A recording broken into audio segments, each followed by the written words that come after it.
மக்கள் கிட்ட இருந்து காப்பாத்தி சமூக நீதி பாதையில கொண்டு போன ஒரு கேடயத்தை பத்தின கதை தான் இது. பேரறிஞர் அண்ணா, முத்தமிழ் அறிஞர் கலைஞர் மாதிரியான தம்பிகளின் துணையோடு 1949 உருவாக்கினதுதான் இந்த கேடயம். உருவாக்கின நாள்ல இருந்து இப்ப வரைக்கும் செய்யாத போர் இல்ல, சந்திக்காத போராட்டம் இல்ல, பார்க்காத சவால்கள் இல்ல.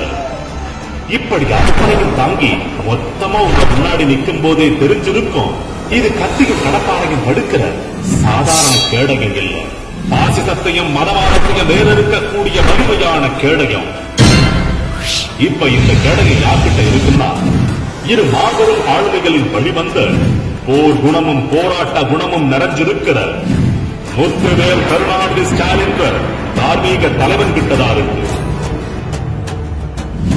இந்த கேடயம் அவர் கையில இருக்கிறதால தமிழ்நாட்டுக்கு எந்த அளவு பாதுகாக்கும்னா, நம்ம மாநில உரிமையை பறிக்க நினைக்கிற டீலிமிட்டேஷன், நாம சரியா வரிகட்டியும் தரம் இருக்கிற நிதி, மாணவர்களோட கல்வி கனவை சதைக்கிற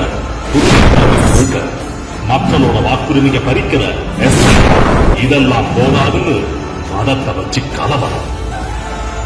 இப்படி இந்த மொத்த தடைகளையும் தகர்த்து ஒத்த ஆளா தமிழ்நாட்டை இப்ப வரைக்கும் தாங்கி பிடிச்சிட்டு இருக்காரு, இனிமேலும் இருப்பாரு.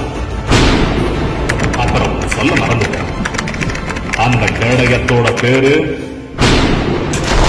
திராவிட முன்னேற்ற கழகம்.